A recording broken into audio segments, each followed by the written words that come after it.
For our second weekend of Lamborghini Super Trofeo Europe, we are at the Temple of Speed. Welcome to Monza, welcome to race one of two, one today and one tomorrow. David Addison trackside, and the grid is starting to form for our first 47-minute race of the weekend. Dry weather, very high-speed circuit, fuel consumption is going to be high, and therefore the championship organisers have decided that 47 minutes is a better race duration here.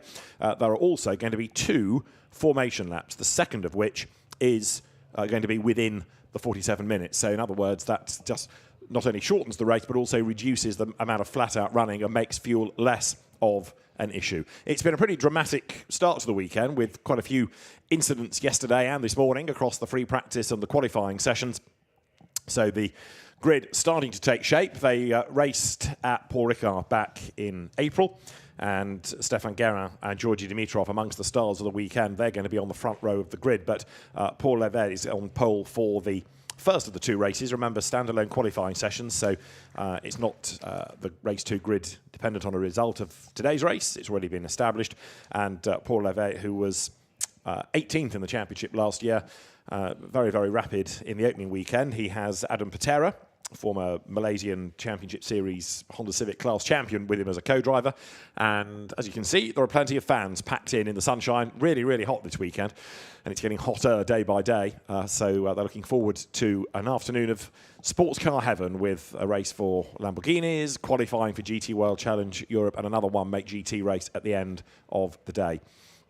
Grid stretching all the way back to the exit of the Parabolica. Everybody, of course, in the same base car, Lamborghini Huracan, and as you look down from the drone, those ants you can see scurrying up and down the grid are all the VIPs coming to have a close-up look at the car. The championship, as ever, is split into the 4 classes, Pro and Pro-Am, the Am and Lamborghini Cup classes as well, and with the exception of Pro-Am, we had different winners across them all at Paul Ricard, but in Pro-Am it was Georgi Dimitrov and Stéphane Guérin who were victorious in both. Pole position then, Paul Levet and Adam Patera. I think Paul Levet's in the car. Adam Patera may therefore be able to have a quick word before we go racing. And down on the grid is Dakota Jane. Adam, obviously first time in Super Trofeo. What a wonderful event to come to. Starting on pole, there's no better position to start on. Your teammate Paul was so quick in qualifying. I mean, he gave 6.10s to Gregoire Dimitrov starting next to you. First time in Europe and first time in Super Trofeo. What's it going to be like today? Are you feeling nervous, happy?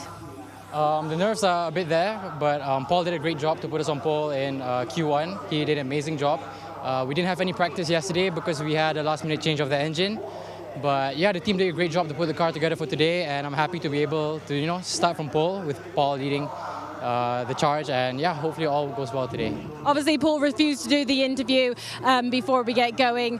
What's his feelings at the moment? Do you think he's also feeling the nerves and the pressure? I think the nerves are always there, and it's good to have nerves, but I think he's just locked in now, and he's just ready to go. Let's see how you go. Good luck. Thank you.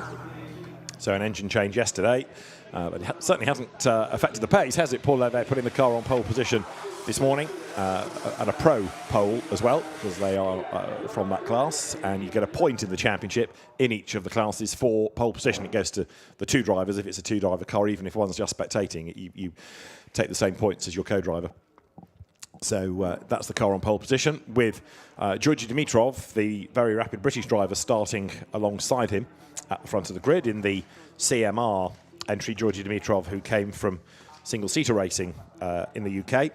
Stéphane Guérin, his co-driver, and he is going to do the second stint. Georgi Dimitrov then will go first. He's already strapped in, but he can still tear himself away from concentration. To talk to Dakota. Georgi, obviously starting the race very soon. You're already sweating. What's it like sitting in the car before you get going? Yeah, I mean, it's nice when we're driving, but once we stop, on the pre-grid, the heat sink is really impressive in this car. So, yeah, just trying to cool myself off with the door open, honestly, and prepare myself for this race. It's going to be a tough race. Also to look after the tyre, such a high-speed track. So we're going to try, me and my team are going to try our best to bring home a nice result for the team. They've been working hard. We had a little bit of a gearbox problem before the race. So, yeah, hoping for a good result. Obviously, sharing the car with an Am, Stefan, you're the race winners last race in Paul Ricard. It is obviously very different. He has much hotter, longer straights. Are you suffering with the car, or is the car sort of designed for both Am and yourself? Yeah, I mean, we had to make a little bit of a compromise, obviously, for my teammate, but the car's just been on rails the whole weekend. You know, I just had a time in quali. I did a couple of very few amount of laps in quali in order to save the tyre for my teammate. He did an incredible job as well in the qualifying. So for me, the car is. We've done a really good job as well in pre-race test with the car. So it should be a fun race. Good luck. Let's hear you go. So Georgi Dimitrov then starts from the outside of the front row. Stefan Guerin will be his co-driver for stint 2. And as the point's been made, they are also on the Pro-Am pole. So, yeah, an outright win would be great, but it's the class result that they're really after. The last few cars now being brought forward, including then number 5, which is a familiar surname in the championship, that of Lewandowski. And this is the car that Andre shares with Frederick Schandorf. Now let us head back to the grid because 4th is where you find 99, the Leipzig Motorsport car. Anthony Pretorius shares that with Silas Rutter. Anthony, obviously last race you made a gamble on the weather with tyres. This race I don't think there's any chance of rain, let's hope. How are you feeling ahead of getting going? Firstly, I just want to say thank you to Perfect Car. It's great to see them all here.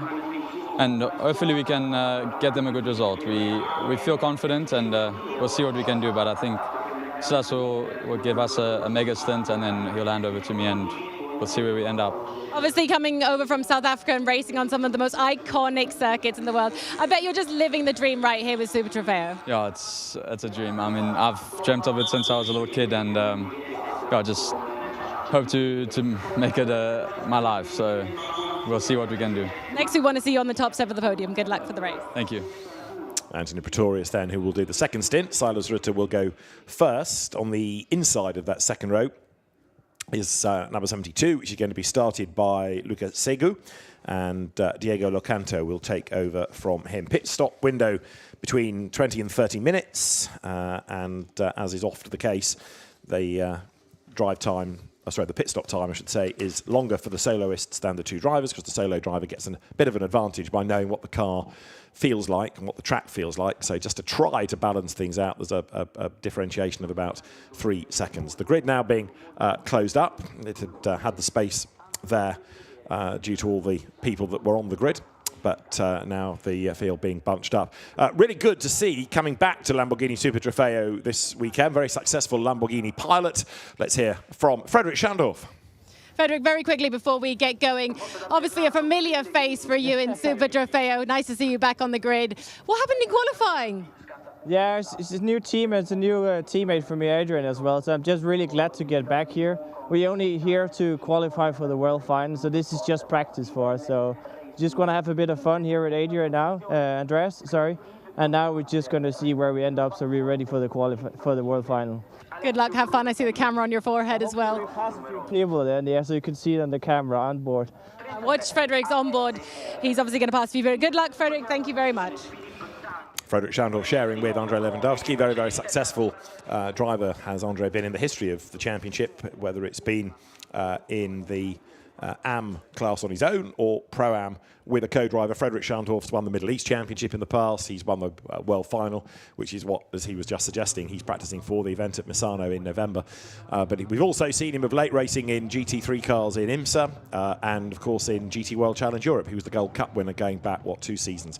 Right, the grid is now being cleared then. The call will be given in a moment for the lead car, the Lamborghini Urus, to blast away. The race cars will then follow on instruction from race control. Alain Adon, who is the race director, having already with the championship management elected to put these races at 47 minutes, but also put a second formation lap in just to make sure that fuel does not become an issue. There's nothing that Lamborghini would like less than to see its cars having to stop on the last lap for having run dry. So this at least makes sure that everybody can get to the end on the fuel. There is, looking down a bit further on the grid, one of the VSR run cars out of the Vincenzo Sospiri team, and that is the car that Stefan Tribodini shares with Pier Giacomo Randazzo, and he will start as the cars now blast away, but not all, because we've got one that has failed to get going. It's the Oregon car of Josef Knop. It's got going now, and then somebody else, Jerzy Spinkovic, trying to get around the outside, and he didn't get away. Anyway, everyone is now moving. They can all catch up as Paul Levet and Georgi Dimitrov share the front row of the grid. This is the view going down towards that first chicane, the Rettifilo. So VSR and CMR, the two teams at the front of the grid, Paul Levet and Georgi Dimitrov lining up side by side on that front row of the grid. Starting third, it is Luca Segu, and then Silas Rutter for the Leipert team is starting fourth. Fifth on the grid, Frederick Scharnhoff, from whom we heard a little while ago, and then Josef Knop, the Oregon team car, has got going, so you'll see just at the bottom of the frame there, Josef Knop charging to get his grid position back. That's fine, because he didn't drop to the back of the pack. Guido Luchetti is a soloist, as is Pablo Schum alongside him. On the next row of the grid, another of the Leipert cars, and it is Monza Thailand who will start there with Jerzy Spinkovic, former Clio racer, alongside. Giacomo Polini comes next with Benedetto Strignano alongside. Then you get to Andrea Fontana with Adrian Lewandowski Jr., who is the championship leader in AM alongside. Dimitri Engelbert is on the 8th row of the grid with Giacomo Pedrini, also a winner at Paul Ricard in Pro alongside. Then it's Hugo Bach and Gustav Wisniewski on the 9th row. The 10th row is where you find Pier Giacomo Randazzo and Shota Alcazava ahead of Karim Ogier, who is the championship leader in Lamborghini Cup. He's got Donovan Privitelli on the outside of him. Raffaele Giannoni lines up next with Massimo Ciglia for company. Returning to the championship after many years away is Laurent Geny. He is next, sharing as normal with Cedric Leiva. Adalberto Baptista had a win in the Lamborghini Cup at Paul Ricard. He is next, ahead of Paolo Biglieri and Gerhard Watzinger. Then you've got Alfredo Hernandez Ortega and Holger Harmsen. It is then Bernardo Pellegrini on the 16th row with Chi Chung Chan for company, ahead of Claudio Gosselin and Alessio Ruffini. Philip Tang and Francesco Turzo are on row 18. Row 19 is Nigel Bailly, and alongside him Rodrigue Gillon, and then Christian Bortolato on row 20. So a really big grid. Going to have some tremendous racing, that is for sure, and 4 races in one, given that you've got the fights within the classes. So the field then now all bunched up, heading down towards the Ascari chicane.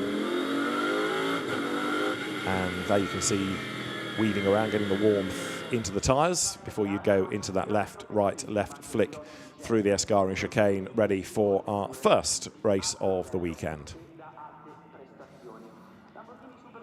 Looking down from the drone then, race 1 for Lamborghini Super Trofeo. The clock starts at the end of this lap, but they don't go racing at the end of this lap. There will be a second formation lap, but it will count within the time. So notionally, the race will be on at the end of this lap. It's not an unprecedented way of starting a race. Sometimes it's to do with weather, sometimes it's to do with cold conditions. Here it's all to do with the high-speed nature of Monza, the resurfacing of late, and the size of the fuel tank and the fuel consumption levels. Luca Segu there, weaving around as well, getting everything up to temperature, but they'll have one more formation lap, of course, to come. So the clock starts at the end of this, but then the race proper starts the lap after. Adalberto Baptista, you're riding with, coming then now down to the Parabolica. Baptista was a winner in class of the Lamborghini Cup at Paul Ricard. We had 2 Pro-Am wins, as I said earlier, for Stefan Guerin and Georgi Dimitrov. 1 win in Pro to Enzo Garacci and Josef Knop. Another one in Pro for Patrick Fraboni and Giacomo Pedrini. So, as the cars now then accelerate over the timing line, clock starts, but you can't overtake, you can't go racing. This is formation lap 2, and it means that as they go down to the chicane, drivers look on, the teams look on, and it is next time around that they will crane their necks to see who does what on that blast down towards the Rettifilo chicane. The pole position car then leads them through. Paul Levet at the wheel of the car, the driver in the 2nd year in Super Trofeo Europe. So although it's the first time the championship's been here for 4 years, he at least knows the car. Last year, Super Trofeo ventured away from its regular paddocks at SRO events for a number of events, went to support the World Endurance Championship, but it's been keen to come back, and it's a delight to have the cars back at GT World Challenge Europe events this year. Of course, the bulk of the calendar supports the SRO events, but then the final 2 rounds of the championship at the standalone World Finals, where they qualify Thursday and race Friday, and that's the championships that all regions sorted out, and then Saturday, Sunday, you go into the World Final competition itself with the race on Saturday and Sunday, and you take the points from that to determine the world champion. So the World Final venue has to be somewhere outside of the championship, but it's always a great weekend where you've got drivers from Europe, from the Asian and from North American championships all coming across to do battle. So the field now starting to bunch up again, because when they come out of the chicane, they will be required to get into the 2x2 Noah's Ark formation for the start of the race. And then once out of the parabolica, we can go racing proper. Clock ticks on down. So as you see, this second formation lap does nibble away a bit more at some of the 47 minutes. They go underneath the banking put in the 1950s for the so-called race of 2 worlds to try and bring American and European single-seater racing together. Very, very steep is that Monza banking, and even spawned 1 or 2 unique cars, like the Lister Jaguar Monza Annapolis, for example, built for that event. There you can see the car of Andrei Lewandowski going through. Again, Frederick Scharndorf starting in that will be very rapid indeed. So the field now starting to, as you can see, get themselves into that side-by-side formation under the footbridge that takes you down the back part of the circuit. Monza, over 5 kilometres in length, but just a tiny part of this huge park, which has been very busy all weekend because of the glorious weather, with lots of people out running and walking and cycling and getting distracted on occasions by engine notes. But the field then now starts to come down to the parabolica. On the inside of the front row then, it is Paul Levet. On the outside of that front row, the black car of Georgi Dimitrov. Then you've got the Oregon car of Luka Segu on the inside of the second row, with Silas Rutter for company, and then Frederick Scharndorf and Josef Knopp in the pink, yellow, green, multicoloured Oregon car on the outside line. So through they come. We're going to have probably about 43 minutes of racing, maybe 43 and a half by the time the lights are switched to green, but up towards the gantry they come then. So it's going to be Paul Levet versus Georgi Dimitrov on the run down towards turn 1. Dimitrov versus Segu, though, in Pro-Am. It is Levet versus Silas Rutter in Pro. And there Josef Knopp just goes to the outside, thinks better of it, slots back in to the markers. There are 1 or 2 that are not really as they should be over the grid lines, but the lights go green. We go racing, and a good start by Paul Levet, who is going to lead Georgi Dimitrov. Look down towards turn 1. Josef Knopp on the outside, got his nose chopped off by Frederick Scharndorf. They come down towards the first chicane. Dimitrov tries the outside line into the first part. That's the inside for the second part. They bounce over the curbs together, and Georgi Dimitrov may well have come out in the lead as the drone breaks late going into the chicane. Skips over the runoff area, as do 1 or 2 others, and the leaders battle their way up towards the Curva Grande then for the first time. Dimitrov and Levet were side by side when they went into the first corner, and let's see who comes out in front. It is Georgi Dimitrov, and Levet has dropped back by the look of it into 4th place, so put off his stride coming out of the corner, and that now means that Georgi Dimitrov not only leads the way in the overall situation, but Pro-Am as well pretty comfortably, and Levet down in 4th place has got work to do. So he started on pole, but got crowded out coming out of the first of the chicanes, then loses the race lead, and the cars then swing their way through the first and second of the 2 Lesmo corners now, with Georgi Dimitrov on the run down towards the Escari chicane, trying to get away with Luka Segu in 2nd place. You've got Pro-Am cars, 1st and 2nd. In 3rd, it's Silas Rutter leading in Pro, ahead of Paul Levet, who, as you can see, has dropped 3 places. Scharndorf is still 5th, Knopp 6th. And then you've got Pablo Schum ahead of Andrea Fontana, Guido Lucetti and Benedetto Strignano to round out the top 10. Through the chicane they come then, and as the race wears on, inevitably there'll be some marbles dragged onto the road from there. Down they come towards the parabolica for the first time. Georgi Dimitrov then trying to get away as a challenge is made by Silas Rutter on the inside.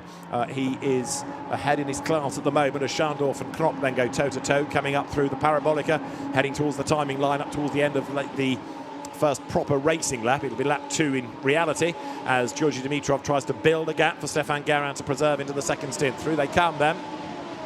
Race leaders go by, and Jetse Spinkovic on the inside line, number 25, just trying to hang on against Dimitri Engelbert then for 11th place. They're side by side coming down to the corner. Look, Spinkovic's on the inside line. One goes straight on up the escape road. Quickly to see Engelbert goes around the outside of Spinkovic. Okay, so he's got his place back.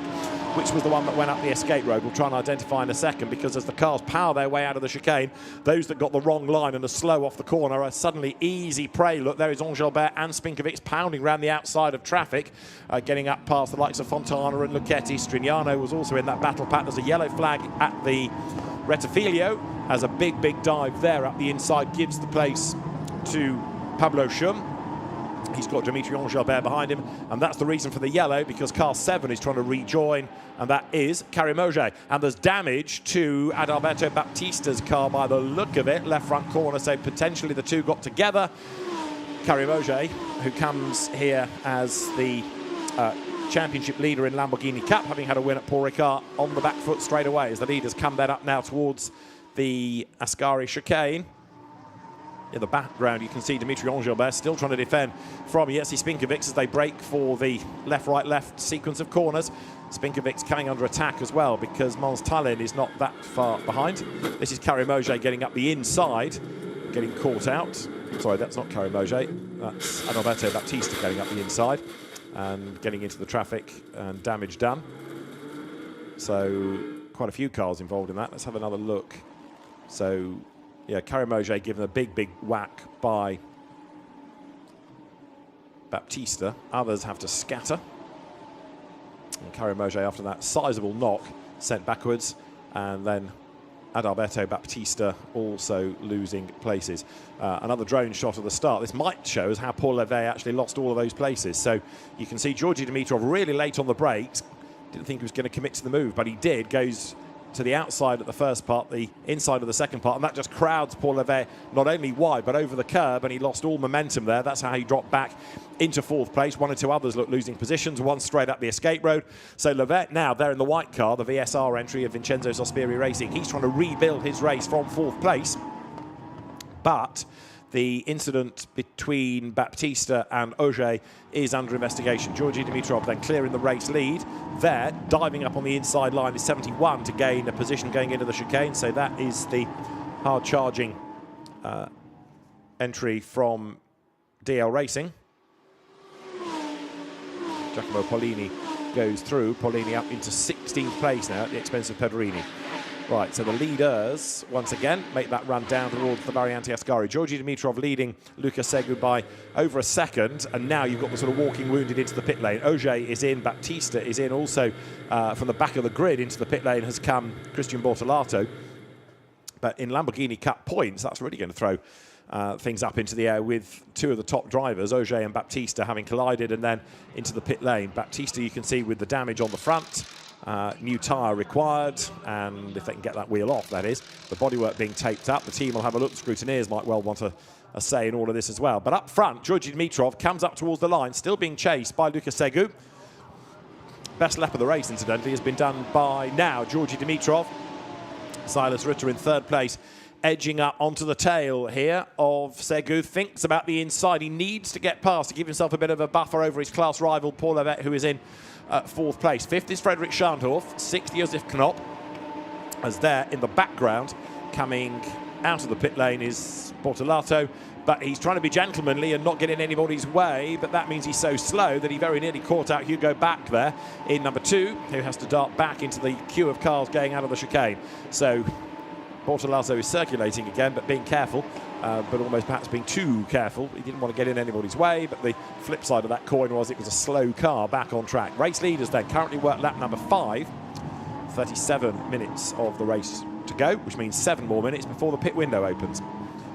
Georgi Dimitrov leading the way at the moment from in 2nd place, Luca Segu. And the best of anybody in Sector 1 has been done now by the recovering Paul Levet, who started on pole position. He's trying to rebuild his race. 32 just going through the shot is Paolo Biglieri, and number 5 is the car of Adrian Lewandowski, and he is currently the leader of AM. This is Lewandowski Jr., his father sharing the car with Frederick Schandorf, and the Lewandowski is very successful in Super Trofeo over the years. 2nd in the AM Cup is Pier Giuseppe Randazzo, and Raffaele Giannoni, who's another stalwart Super Trofeo racer, he runs 3rd. Now this is the battle pack overall for 2nd, 3rd and 4th. Silas Ritter there is leading in pro, but he wants to try to gain a position overall, get himself up ahead of Luca Segu. Paul Levet in 4th place, not staying with Rutter. He will give way to Anthony Pretorius on the pit stops as they come then now up towards the timing line once again. Georgi Dimitrov edging away, trying to build this advantage over the class opposition, and he wants Segu to be delayed really and involved in a battle so he can get clear. Hard on the brakes down towards the chicane they come. That's Josef Knop, had a win at Ricard, and he just moves himself back ahead of Benedetto Strignano, having been overlapping as they came over the line. Strignano drops back into 7th place, coming then out of the chicane. Knop tries to defend then as they power again through the Curva Grande here. So this is the fight going on for 6th place. Benedetto Strignano, former Italian Carrera Cup racer and Italian GT racer, in this big battle now with Josef Knop, who for the moment at least is fending him off. And there's a yellow flag again at the first of the chicanes. Knop, last year's German GT4 champion, just being able to fend off the challenging Strignano. Squeal of tyres then as they pound through the first of the 2 Lesmo bends. Strignano is certainly on his toes, tries to get up the inside and he can't do it there. The car has a big wobble at Lesmo 2 and he's off into the gravel. Strignano drops it down a gear, buries his foot to try to drag it out the other side, which he does, but he loses 1 place. Tries to defend, but it could have been a lot worse, that. So Strignano loses out to Andrea Fontana and carries on in the race, but he's about to get jumped possibly here by Pablo Schum, who gets ahead of him on the run up now towards the Ascari chicane. So Benedetto Strignano, with that small mistake, you can see how committed he was to try to get past, but it all unravelled going up through the second of the Lesmo bends, and it's cost him a couple of places. Here's the replay. Look, he thought about the inside, got back in behind, but then he just ran a bit wide into the corner, wheel on the dirt, it unsettled the car, off he went wide through the gravel, back on track, but a couple of places lost. As race leader comes up towards the line, 4 minutes and change before the pit window opens, and as they come through, it is Georgi Dimitrov in the lead of the race, and there's somebody with problems, the car crab-like heading towards us. Now that is the car of Shota Abkhazova and Igor Orodchev, and another one in the wall. Gosh, all of a sudden it's kicked off, hasn't it? 18 into the barrier is Chi Chang Chan. So that's coming out of the Ascari chicane. So number 18, Chan, in the wall. Chi Chang Chan has bounced, by the look of it, off the barriers and the car is stationary. And I wonder whether Abkhazova may well have been collected in all of that, which is why his car was crab-like, limping around the circuit as well. So do not be surprised that there's another car with big damage. If we get a yellow flag here to neutralise the race, that going through, number 71, is the car of Giacomo Pellini. They're recovering Chi Chung Chan, so he's back off the grass. That's good news for race control, as long as he can fire up the engine. He has. So Chan rejoins. We're starting to get 1 or 2 now with track limit penalty warnings as well, so drivers are going to have to rein it in a little bit. Now, how did Chi Chung Chan get there? Let's see. All of his own making, just booted it coming out of the corner. He did make contact with the barrier, which flicks the car around, but actually not too serious. And that also means, therefore, that Abkhazova's damage was done in a separate incident. You just see the small damage to the left-hand side of the rear wing. So Chi Chung Chan may well end up in the pit lane. That is Shota Abkhazova, who has parked it coming up to the Ascari chicane. So that accounts for him for the moment. The damage for 71, though, Giacomo Pollini, is harder to work out, but he's lost a big chunk of bodywork off the front. So 3 little incidents, all on the same lap, but different parts of it. Over the line comes Georgi Dimitrov, still in the lead. And we're getting a report that Pollini may well have been involved with number 12, which is indeed the car of Shota Abkhazova. So that is being looked at from race control. Dimitrov now 1.6 seconds up the road. He's not really escaping. It's still Silas Rutter in 3rd place, as you see there going through Dimitri Engelbert. Mons Tallinn behind, or at least he was, but there had another shuffle coming out of the Rettifilio. Race leaders then on lap number 8. 44 goes through Mons Tallinn, who at Paul Ricard shared with Kalle Berman. He will do the 2nd stint here today as well. Mons Tallinn, who came from the Renault Junior Cup in Sweden through Ginettas and came into GT racing at the start of this year in the GT Winter Series. There he is. Kalle Berman will take over that car. At the moment, Tallinn is trying to fend off the hard-charging Guido Luchetti, and Luchetti is a man to watch, that is for sure. He was quick but unlucky at Paul Ricard, But here he's found himself quite a long way down the order, only in 13th place. So maybe in the second stint, he can unlock something and get himself up the order. So Pro-Am leader and overall leader, Georgi Dimitrov, coming towards us, ahead of Luka Sigu, and then in third in Pro-Am, but currently running 5th overall, Frederick Schandorf, and then 4th in Pro-Am, but 11th overall, Dimitri Angelbert. In Pro, there he is, the leader, Silas Rutter, number 99, in the car that he will give way into Anthony Pretorius. White flag being shown to warn of a slow-moving car up the road. Second in Pro, it is the white car, 4th in this frame, that's Paul Levet. And then just coming onto the pit straight, the pink-fronted car of Josef Knop. That's 3rd currently in Pro there, coming towards the braking zone now. It's going under the camera. Behind is a bit of a gap back before you get Andrea Fontana. Behind Fontana it is Pablo Schum. Behind Pablo Schum is the recovering Benedetto Strignano, and then right on his tail, Jesse Spinkovic, who rounds out the top 10. Adrian Lewandowski here is in a big battle with Hugo Back for overall position.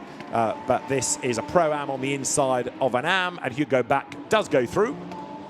Takes the place in the Boots and VDS entry up the inside, but as far as Adrian Lewandowski is concerned, then he is still clear in his class. There is daylight, but it's diminishing between him and Randazzo for the class lead. Mons Tallinn back up the inside there, moves himself ahead of Pablo Schum. So Schum has dropped back on this lap, the Swiss driver falling a little bit further down the order. As you can see, the top 5 in each of the classes. In the Lamborghini Cup, after the dramas that hit Baptista and Auger, it is Donovan Privitello at the moment, ahead of Gerhard Watzinger, and then Holger Harmsen in 3rd place. 4th is the disabled driver Nigel Bailly, who was left paralysed after a motocross accident many years ago. Nigel Bailly doing the first stint, of course, that car having to be specially adapted to accommodate him, and then also co-driver Serge Dombes, who will do the second stint. And that is Silas Rutter, who has dropped it coming out of the chicane. That was the Pro class leader, 3rd overall. He's brought out the yellow flag, and Silas Rutter then has had a big lose coming out of the Variante Ascari. He's done exactly what we saw Chi Chung Chan do a couple of laps ago, and Silas Rutter is trying to get the car started. Has he done much damage to the rear wing? It's hard to tell, but now Paul Levet will go up into 3rd place, and more importantly, the lead of his class. Georgi Dimitrov, leader, another fastest lap of the race, ahead of Segu, then Levet, Schandorf, Knop, and in 6th is going to be there. Look, Andrea Fontana going through in the Pro Cup car, just ahead of Strignano. Jesse Spinkovic now into 8th, and it's just a big spin coming out of the chicane. He didn't even get anywhere near the curb. It went around once and twice and bounced off the wall, but a real magic roundabout job that for Silas Rutter, and still the car is stationary. Anthony Pretorius is going to be absolutely furious about this, because that's any chance of a good result gone. It takes round about half a minute if the engine has stalled for it to cool enough and sort of power up again. So race control give the drivers time in the hope that the car can rejoin. But right now, Rutter is not looking as though that is for happening. We've got Pier Giacomo Randazzo into the pit lane. We've also got in 71, which is the car of Giacomo Polini. Now, that's before the window opens, is it not? So they've come in a bit early. Meanwhile, Georgi Dimitrov leading. There is Luca Segu in 2nd place, and 3rd, some way back, Paul Levet, but he's leading his class. And then you've got Frederick Schandorf behind. Frederick Schandorf in Andrei Lewandowski's car. Comes now out of the Variante Ascari and powers on towards the completion of lap 10. And as he does so, gets a little bit nearer to the pit window opening. That's your Lamborghini Cup leader, Donovan Privitello, who shares with his dad Luciano in the Rexel Leoba Corsa car. They've been regulars in the championship for the last 5 or 6 seasons, and they've gone through a number of teams, but the colour of the car has always remained the same livery, just hawked from team to team over different seasons, and they now come out of the Ascari chicane. That is Silas Rutter, who has got going. The pit window is open. He can come in this time and red-faced explain what he did, but the car will drop a lap, so let's see who is going to be amongst the first in. Some, if you're the quicker driver, will stay out for the bulk of the window anyway to try and maximise their available time. The one that comes in is the soloist, Guido Luchetti. There he is, the Italian Formula 4 champion. He was in both the Pro and on occasions Pro-Am classes last year. So Luchetti in his 2nd year in the championship knows the cars. Georgi Dimitrov being mighty impressive, just like he was at Paul Ricard then. The British driver comes now out of the first of the Lesmo bends. You see the nose drop as he sets the car up for the second of them and turns right. Still being chased here by Luca Segu. Now Segu missed Ricard. He will be handing the car over to Diego Locanto for the second stint. And we'll see how Locanto shapes up against Stefan Guerin, who will take over from Georgi Dimitrov. They were late entries for the Paul Ricard race, but had a great weekend, Dimitrov and Guerin, and back to see what they can do as far as the championship is concerned. Jesse Spinkovic, one of the smartest cars on the grid, that unique racing car, blasts down to the Variante Ascari. Spinkovic, who made the call to go from the Clio Cup Europe into Super Trofeo last year, he's looking at the back of Benedetto Strignano, who is glued to the back of Andrea Fontana, look, coming out of the chicane. And this is where Strignano, recovering after his gravelly moment of earlier on, tries to commit to a move on the inside, but Fontana is certainly up for the challenge and make sure he defends as they come into the braking zone. Now, into the Parabolica. Spinkovic right there behind them. So they come up towards the end of lap number 11. The leader, Dimitrov, has stayed out, so has Luca Segu. But is there going to be a change this time as to the pit lane? Come Andrea Fontana and Benedetto Strignano, and also in there is Josef Knop. So you've got 3 more out of that top 8 battle pack coming into the pit lane. The order shuffles all the way through this window.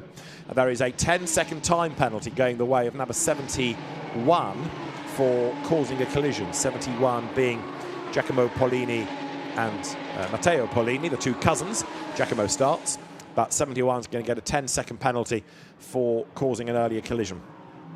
Number 4 there goes through. That's Claude-Yves Gosselin, one of the most experienced drivers that Super Trofeo can boast, but he's working his way up through the ordering class. Number 3 turning through, which is Frederick Schandorf, who's now into 3rd place overall. Remember, some of this is happening because of the pit stops, but he's also jumped Paul Levet on pace anyway. So Paul Levet, from pole position, has had a tough race. I know he got mugged off the start, but he's never really looked as though he's been able to fight his way back into the mix. Josef Knop there is going to give way. So the Oregon team cycle through the pit stop. Enzo Garacci will take over, having raced in the Alpine Europa Cup and then Super Trofeo last year. Driver strapped in, radio plugged in, belts are nice and tight.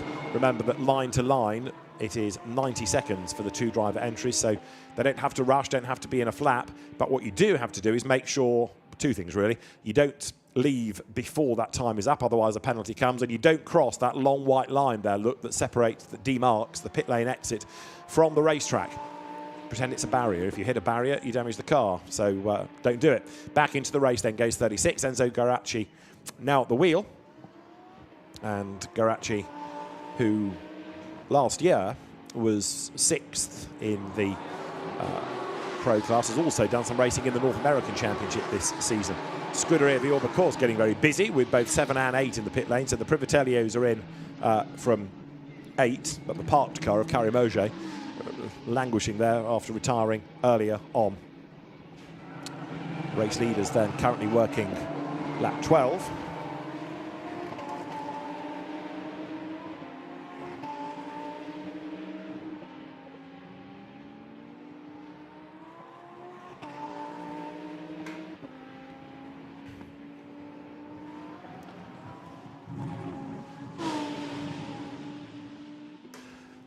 Luca Segu then race leader, 3.8 seconds to the good from Georgi Dimitrov then in the pit lane. So Dimitrov cycles through the pit stop. He'd try to build up that class lead and got the fastest lap of the race earlier on.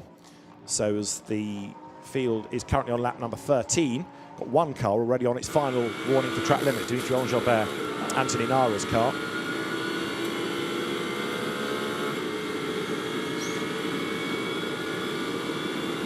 Great onboard shots we get of this fantastic circuit at Monza. As they're back into the race, then comes the Engelbert and now Stefan Guerin car.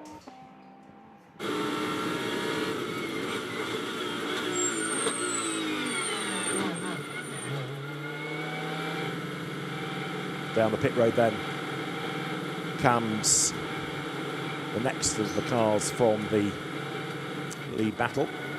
Driver changes where appropriate, but what is most important of all is that the clock is adhered to not release the cars too soon. Stefan Guerin then makes his way back on track. Luca Segu in the pit lane to give way. Now Stefan Guerin feeling himself into speed here, getting himself back up to a rhythm, having not driven the car since qualifying. Diego Locanto will get on board 72. So playing himself in is Stefan Guerin. And getting a feel for the car behind, then Frederic Schandorf will stay out and inherit the race lead. Down towards the Variante Ascari comes Stefan Guerin. And the pressure is on for the incoming driver, especially if they're an AM. You're thrown into the car and you've got to deliver straight away. So coming out of the chicane is Guerin, and there, 72, Diego Locanto getting ready to go. The mechanic there saying fire up the engine. So Stefan Guerin comes down towards the Parabolica. Track limit warnings, incidentally, are all reset once they serve a pit stop. So now it's up to these drivers to do what they need.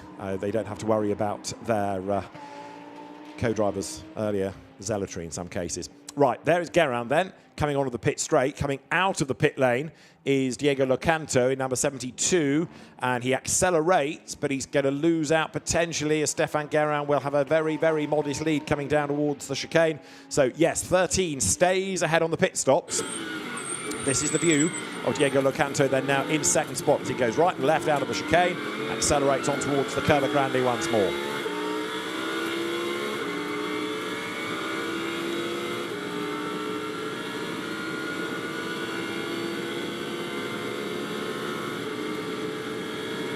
Up towards the chicane, the second of the chicanes, the Roggia chicane, comes Stefan Guerin. So the experienced Super Trofeo and GT racer has got Diego Locanto behind, and Enzo Guaracci, now that he is at the wheel of 36, is doing absolute bests in sectors. Not yet a fastest lap of the race, but that might well come as he gets a bit more familiar with the car. And indeed, the fuel load comes down even more.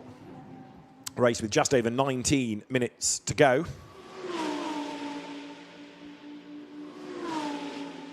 Number 72 goes through, which is Diego Locanto. So right now, the order is number 3, Frederic Schandorf in the lead, but he's yet to stop. Dimitri Engelbert second, and he owes us a pit stop as well to give way to Anthony Nara.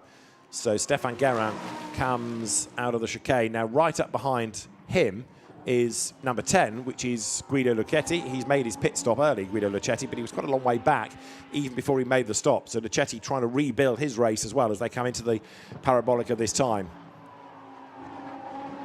Guido Luchetti, number 10, then accelerates up towards the line. Stefan Guerin thinking, OK, right, done a lap. I'm sort of up to speed now. I know what the car feels like. Goes very tight on the inside line, coming over the finish line there, the control line, right up against the wall virtually.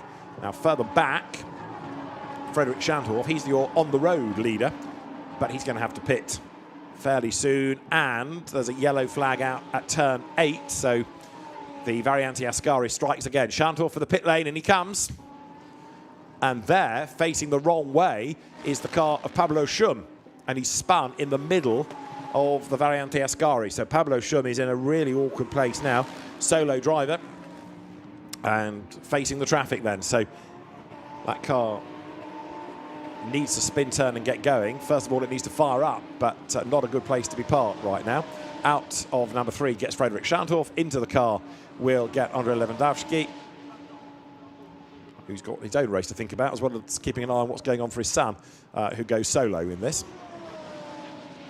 The lead gap then, Stefan Guerin to Diego Locanto, 4 seconds in fact, so a good stop from the number 13 crew at CMR, Classic Modern Racing. Those yellow flags warning the drivers that there is a stationary car in the middle of the chicane, but if Pablo Schum can't get the car fired up, and certainly it's going to be hard to spin turn it, I would have thought, from there and get back into the race. It may be that once the pit window closes, race control need to intervene and get that out of the way. Georgi Dimitrov's fastest lap still stands, incidentally, from earlier on. There, ready to go, is Andrei Lewandowski. And that door doesn't want to close. Does now, so that's all good. And we understand that Pablo Schum has got the car off the tarmac, but has not yet rejoined. He's trying to sort of get out of everybody's way, but loop the car round. So he has faced the right way. and got himself back in the right direction. So the road will almost immediately be clear over at the Variante Ascari, and that yellow flag is withdrawn. Leader goes by. Stefan Guérin's last lap was a 49.0. Locanto there, a 51.8. So the gap 4.1 is up to 6.8 seconds. So advantage Guérin. But Enzo Guaracci behind, he is stuck in traffic, and he was doing a 1:51. So at the moment, Stefan Guérin is looking very secure indeed. That's Andrei Lewandowski. Then back into the race. That car after its pit stop. Schandorf out of it. In gets Lewandowski, and he will rejoin just ahead of 68 now, which has gone to Matteo Desideri. He takes over from Andrea Fontana. So there Desideri goes through, and he's going to be on his toes to try to clear Lewandowski as soon as he possibly can. Frederick Schandorf having worked his magic, the Danish driver, in that first stint. Through the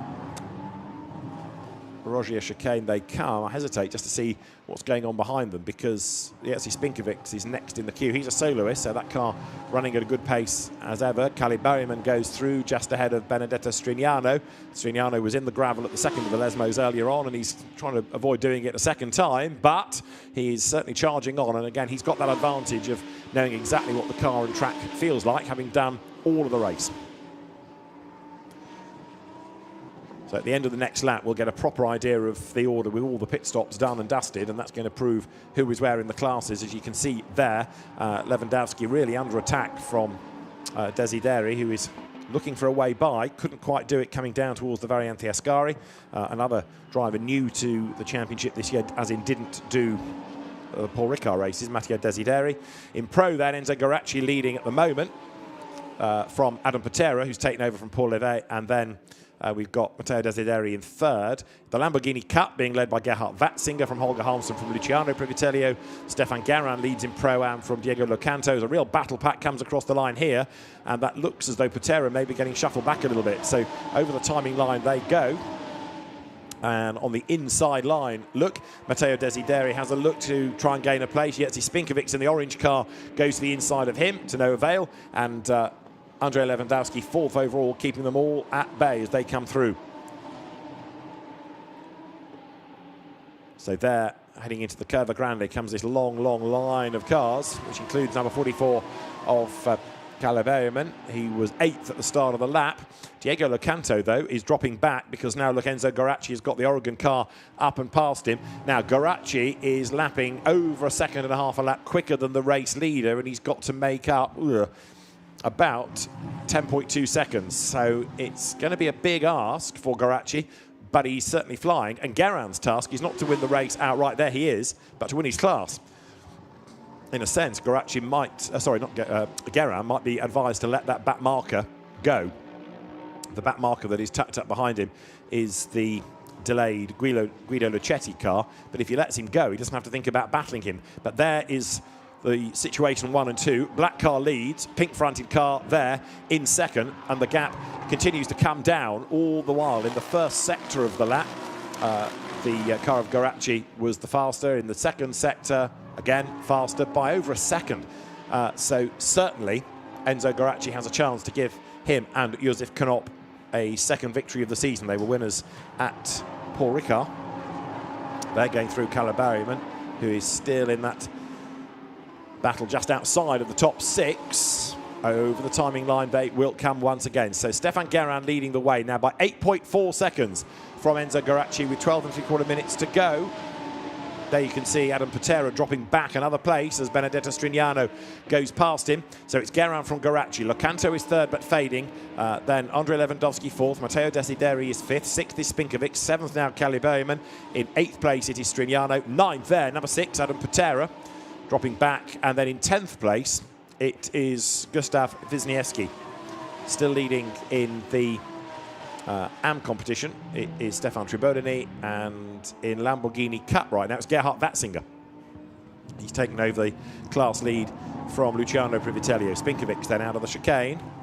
Very different type of racing this from Clio Cup, which is where he made his name initially, and Spinkovic goes through, keeping at bay the Swedish driver Kalle Berryman. There he is, number 44. And drama at the first chicane, and that has taken the driver that was leading in AM early on, Adrian Lewandowski, out of it, number 5. And there's another car, look, that has got embroiled, trying to identify who it is. So yellow flags are showing. It's, I think, Raffaele Giannoni's car, the black one, that has tangled. So that's at turn 1. Yellow flags are there. They're trying to sort themselves out, but this might end up being a full course yellow or a safety car if the track can't be cleared. There might be a bit of debris on the road. There, look, you've got Guido Luchetti a lap down on Stefan Garand, desperately trying to get himself back on the lead lap as they come up towards the line. But Stefan Garand hanging on to that place for now. But while he's defending, you've got the charging Enzo Guaracci in the background, 6 seconds behind now as they drop down towards turn 1. So there is Enzo Guaracci in second place. It was Josef Knopp who started the race, and we can hear from Josef Knopp now in the pits with Dakota. Joseph, obviously, we've been watching Enzo absolutely flying on track. I think you're currently in second place. First place in Pro. What would it mean for you to win here? I hope us, but the thing what is important for us just take the points from first position in Pro and keep it up for tomorrow. Yeah, but still so many minutes ahead, so we'll see. What have you learned from today that you can take with you tomorrow? Better preparation with braking zones. It's pretty hard to brake the car here because it's so high temperatures here, so brakes are just way too hot, and it's not pretty easy, but it's fightable, so we will see tomorrow. And if Enzo was listening right now, what would be your advice to him? Use brain and use throttle. And we just heard that there's a safety car, so do you think the restart with safety car is going to be a good thing for you? I think for Enzo, it's not a problem. I think for us, I hope it's winning the lottery at the moment, and yeah, we will see. Who are you most frightened of on the restart? Sorry? Who are you most frightened of? Who's your biggest competitor with the restart? The guy in front of me. Good luck, thank you. Here's a Knopp Czech driver then. Actually, this safety car might save them because 9 minutes are on the clock.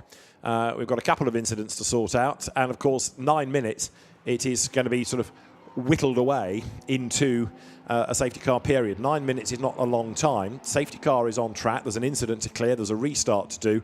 And 9 minutes disappears quite quickly. So depending on how long it takes to clear the incident, it may even be that we run to the end. Hope not, but it could be that you run to the end under the safety car, which is bad news for Guaracci and Knopp. Stefan Garand would be saved for the outright win, but of course Guaracci and Knopp are going to win their class anyway because they're quite a long way up the road from Matteo Desideri, who's got a couple of other class cars to find a way past. So in race control, they're assessing the incident and the barrier damage and anything else that might be relevant, and then a call will be made. We're getting a report that number 70 has stopped on track as well. That's Gerhard Watzinger. Now, he was leading his class as well. So Watzinger had got himself into the lead of Lamborghini Cup, but now is off the road, sadly. Safety car conditions then here. That means no overtaking. So I'm getting the message a bit sooner than others. There is the safety car, which is looking for the race leader. So the green light means you can pass me. And when the leader is behind, that green light is extinguished and safety car conditions are employed. That's not the race leader. It's a black car, but it's not the race leader, so that can be allowed by. So you see getting the race neutralised is taking a moment or two. Get the right car. There is the race leader. And you can see how much closer Guaracci has become. 1.4 seconds then as they bunch up. So all of a sudden, Stefan Garand's best friend is Guido Luchetti. Now it was worth keeping him at bay, wasn't it? Because he's got a bit of a protector, should we require that on the restart. There is Benedetto Strignano going by, 8th, and Gerhard Watzinger is out of his car, and that's coming out of the second Lesmo, and that's what's left of the car. That's been quite a big whack, hasn't it been?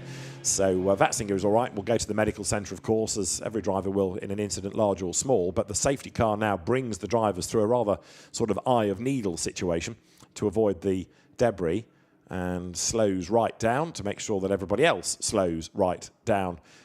So Gerhard Watzinger has, as you can see, had quite an impact. There's a wheel on the grass on the outside. You can just see it as the cars go through. Debris on the racetrack as well. So a very dramatic exit from the race for Gerhard Watzinger. And we also have lost, after his good pace early on, Silas Rutter, and we've got 6.5 minutes to go. I'm not convinced there are going to be many racing laps at the end of this. I'm not trying to be the bearer of needless bad news, but it's going to take a few minutes, surely, to get a very broken car off the circuit. So the incident will be attended to.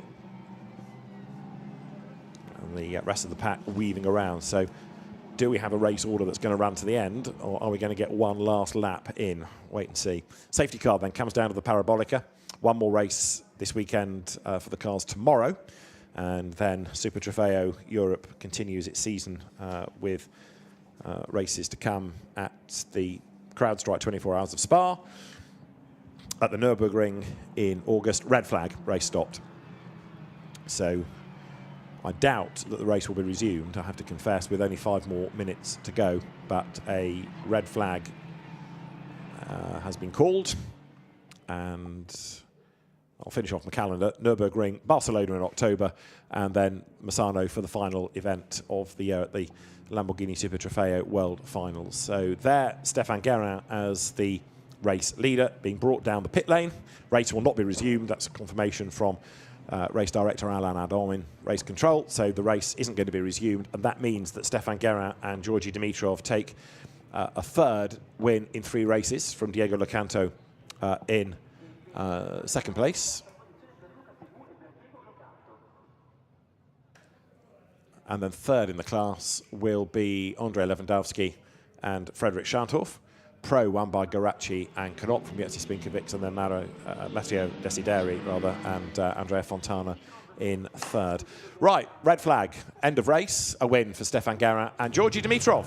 Well, not the way we like to end any race, but Giorgio, this is definitely the way you wanted to end the race in 1st place. Congratulations. Yeah, thank you very much. Yeah, it was a really simple race, I would say, from my side. I got a really good start around the outside of P1 into turn 1. So from then on, it made my life easy. I could control the pace at the front of the pack and just try to keep the tyre alive for my teammates, who did an incredible job for what was a short stint because of the red flag and the safety car. But honestly, really happy to get another overall win this season, and hoping to keep up the momentum. Congratulations. Let's go try find Stéphane and see what he's doing. Thanks. So Stéphane Guérin bringing the car home. And big disappointment for some of them with the replay of Gerhard Watzinger cannoning into the barrier. Marshall's scatter, but a broken car, wheel ripped off. And yeah, there's barrier work, there's a car to move, there's debris to move. It was always going to take more than 6 minutes, so the race will not be resumed. The race stopped, and Gerhard Watzinger is okay, and that therefore means an early finish for Super Trofeo Race 1. And tomorrow's race, with a grid that's effectively already set, will be one to watch, and we'll see whether that car of Gerhard Watzinger's can be made good for tomorrow. So the provisional result confirmed this win for Stéphane Guérin and Georgi Dimitrov from Enzo Garacci and Josef Knop, with Diego Locanto and Lucas Segu in 3rd. First time out, first podium, 2nd in class. Andrei Lewandowski and Frédéric Chantorf taking 4th ahead of Jerzy Spinkovic. He's therefore 2nd in pro. Matteo Desideri and Andrea Fontana in 6th. Kalle Berryman and Mans Tallinn 7th from Benedetto Strignano. From pole to 9th, Paul Levet and Adam Patera. 10th to Gustav Wisniewski and Roberto Messina. A little bit further back, a win in Am for Pier Giacomo Randazzo and Stefan Tribodini from Massimo Ciglia and Pietro Parolini, Paolo Biglieri 3rd in class. Holger Harmsen, the winner of the Lamborghini Cup, ahead of the Privitellios, Donovan and Luciano, and then 3rd in Lamborghini Cup, Claude-Yves Gosselin.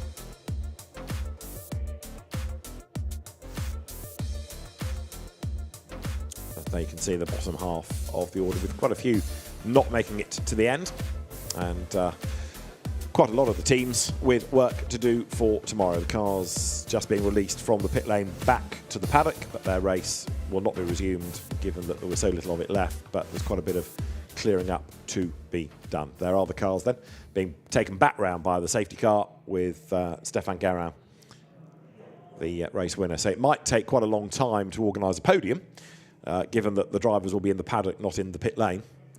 So whether we get a chance to see a podium remains to be discovered. But we know who'd be on the top step of it. It's Stefan Guerin and Georgi Dimitrov, who've had a really, really good start to the season, no question about it.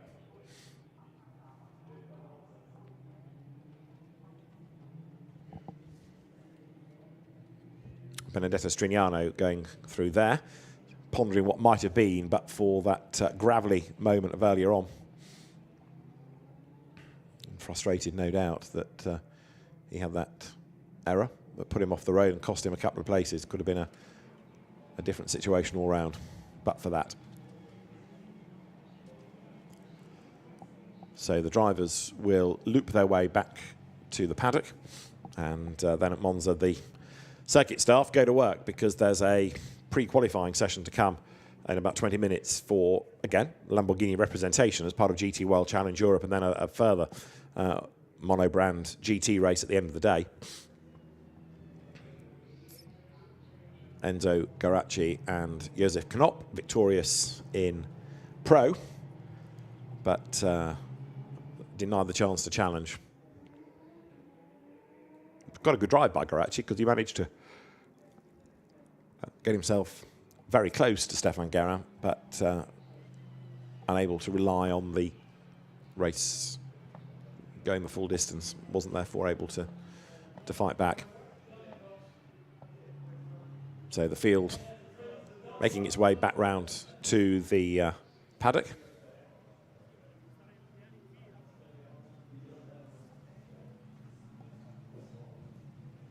Kelly Berryman there, number 44, finishing provisionally in 7th, but also 5th in class. And Adam Patera and Paul Levert, really frustrating race. Paul Levert getting elbowed out wide early on, but not being able to respond, and Adam Patera equally falling back in the pack. So disappointment for that crew also.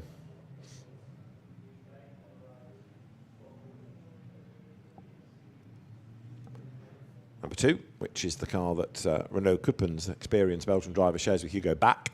That finishing in 12th spot and 5th in class.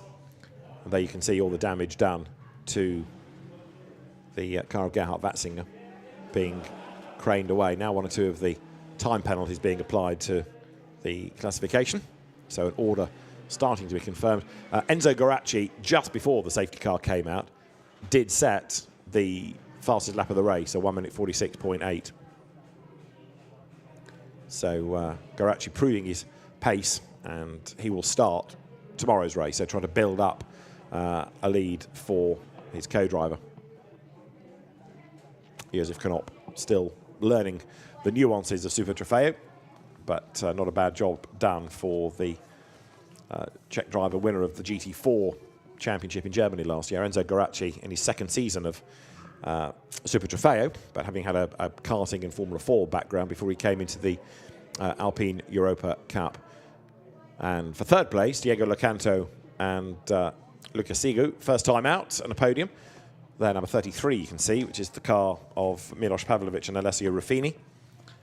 Milos Pavlovic brought that home.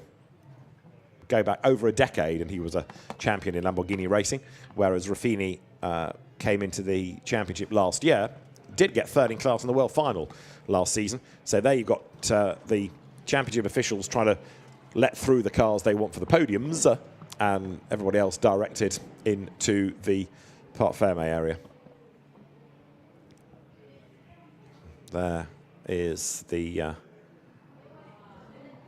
car that Matteo Desideri drove in the 2nd stint, so he takes 2nd in class. Desideri, another driver, coming new into the category this weekend, another team that wasn't at Paul Ricard, but boosting the entry here, so good to see them.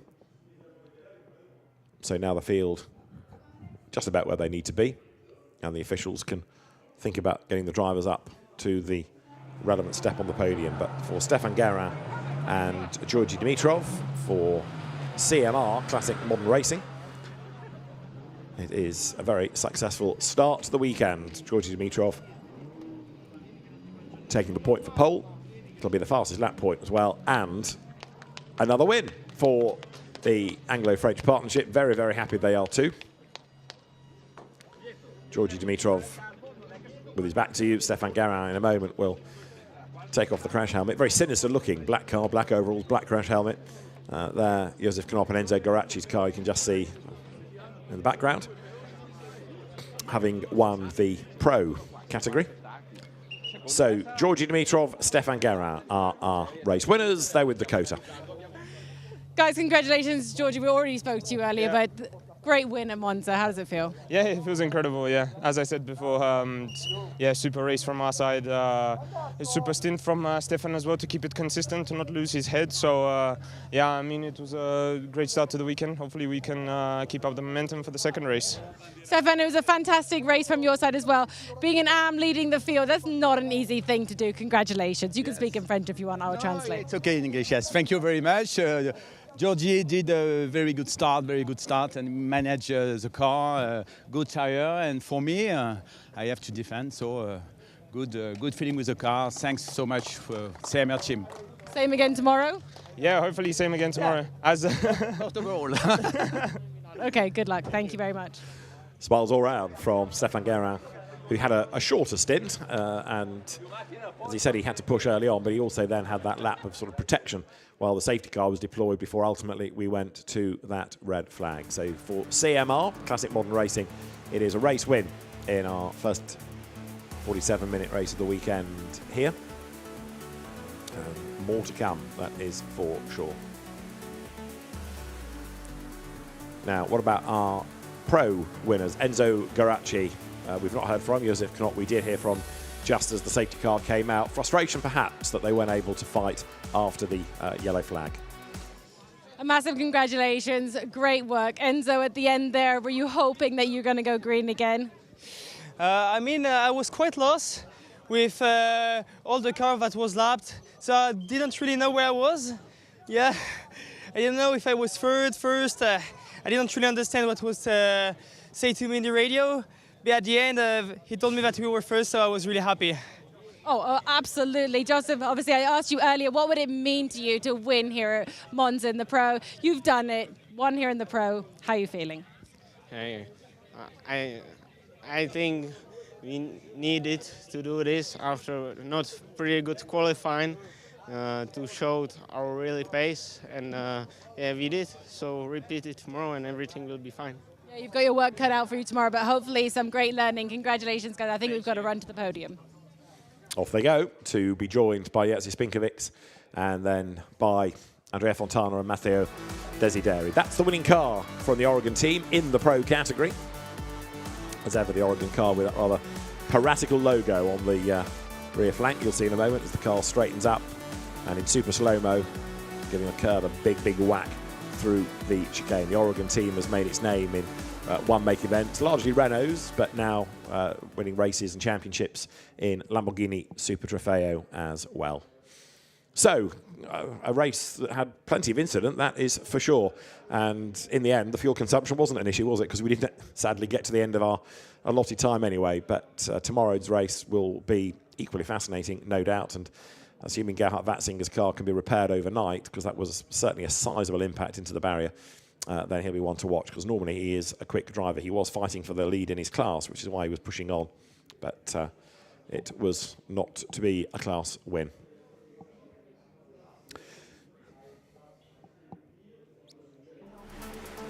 Race 1 at Monza began with Paul Levet on pole position.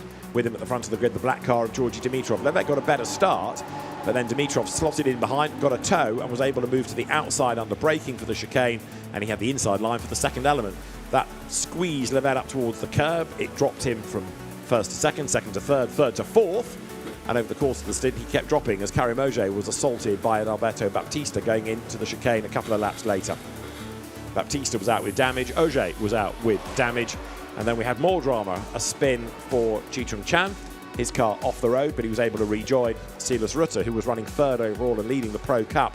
He had an even bigger lose, and it took him over a lap to rejoin, and the damage put him out of the race. And as the pit window opened, the leaders cycled through. Out of second place, we had number 72 being given over to Diego Locanto. Another spinner was Pablo Schum. That was in the middle of the Variante Ascari. And on the other side of the pit window, Stefan Guerin was leading with a hard charging Enzo Guaracci trying to work his way up from 3rd place. Guaracci moved himself through on the inside of Locanto to go 2nd and then set off in pursuit of Stefan Guerin. The gap coming down and down and down. But a safety car was going to be used and ultimately a red flag after another incident coming this time out of the 2nd of the Lesmo Benz. And that meant that even though the field bunched up, there wasn't time enough to go racing again after this crash for Gerhard Watzinger that demolished his car. Didn't do the barrier much good and sealed the win under a red flag for Stefan Guerin and Georgi Dimitrov.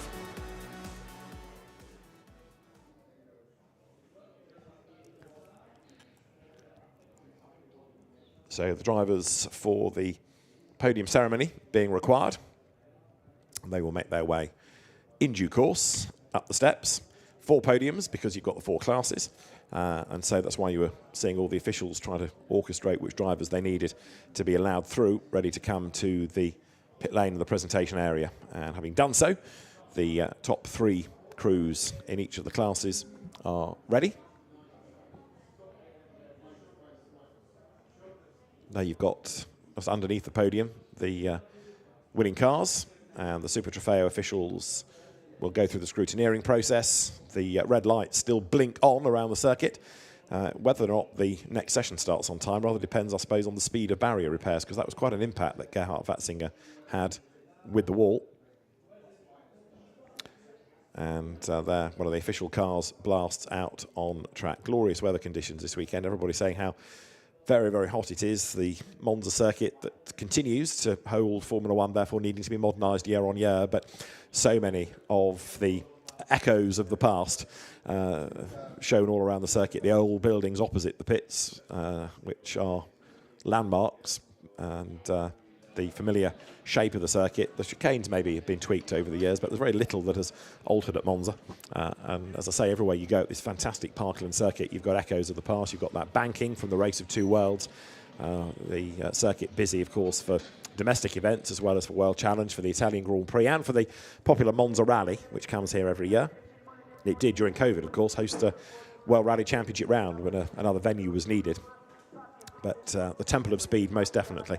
The Autodromo Nazionale Monza, a big fan favourite, and it was busy yesterday, even for a weekday. It's been busy again today, and their drivers now, I think, are being brought forward onto the podium, ready for the presentations at the end of the first race of the weekend. So, to the podium they come. E infine l'equipaggio vincitore, the winning team, number 36. And in Pro, we are having the first podium. So that means that Matteo Desideri is there, I think on his own, actually, for 3rd place. For 2nd place, you've just seen Jerzy Spinkovic, and then here Josef Knop and Enzo Guaracci make their way to the podium. And for the Oregon team, smiles all round. Yes, just one driver represented for 3rd place, but it's a win for the Oregon team.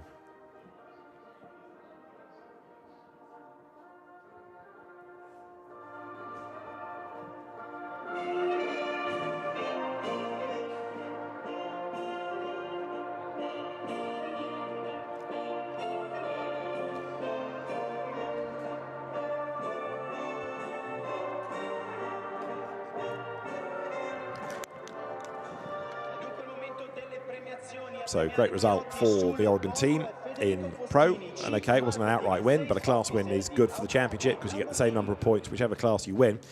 So for 3rd place, Matteo Desideri taking the trophy, but celebrating that on his own rather than having his co-driver there. Desideri and Andrea Fontana for 3rd place. For 2nd place, Josef Knop, and nearest to us, Enzo Guaracci. The class winners, there you've got Jerzy Spinkovic already with his trophy for 2nd place. Jerzy Spinkovic having another good run as he gets better and better all the time in Super Trofeo.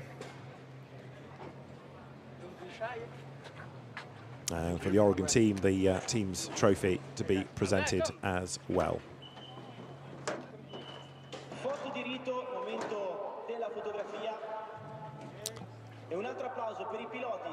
So all the drivers huddle together. And Jerzy Spinkovic then for Unique Racing. There he is for the second spot. And half of the third place crew is there at the far end, Matteo Desideri. So all good. Drivers, in some cases, leap from the podium. But if you're a class winner, you're going to spray the champagne. Enzo Guaracci and Josef Knopp celebrate success together. And Enzo Guaracci makes sure that he's the dry one of the two. So they will very shortly make their way from the podium. There's Pro-Am, Am and Lamborghini Cup podium ceremonies to come. But some of those are going to be played out to the soundtrack of lots of GT3 cars, because there's another hour of track time to come for GT World Challenge Europe, in which, of course, Lamborghini plays an important part. So 3 races in the Pro Cup, this is how we look, with Josef Knopp ahead with Enzo Guaracci of Jerzy Spinkovic by 10 points. Third, Patrick Fraboni and Giacomo Pedrini. Benedetto Strignano is now 4th ahead of Mons Tallinn and Kalle Bayerman, and Antti Pretorius and Silas Rutter. Bad day at the office after Silas ripped the spin. They are in 6th place. So the next podium awaits, and for the Pro-Am crews, they will step forward. A Pro-Am win, of course, for the outright winners, Stefan Garin and Georgi Dimitrov.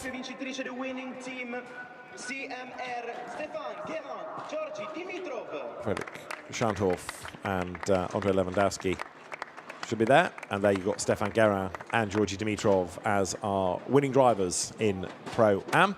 Also on the podium is going to be, for second spot, the DL racing team of Diego Locanto and Luca Segu.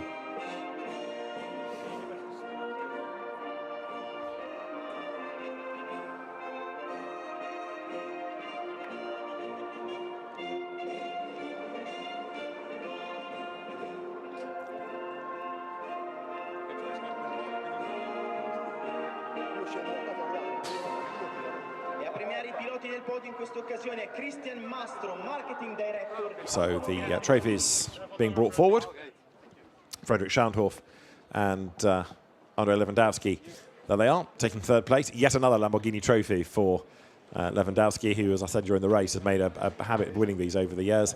And then you've got Diego Locanto, nearest to us, and then his quick co-driver, Luca Segu, who started the car.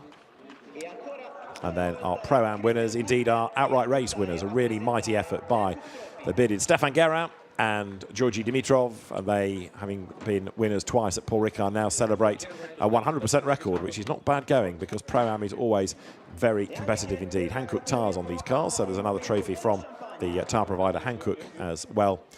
And race 2 tomorrow from Monza should be very dramatic indeed. That will blast into live just after 11:05. We'll see you for more here tomorrow at the Temple of Speed.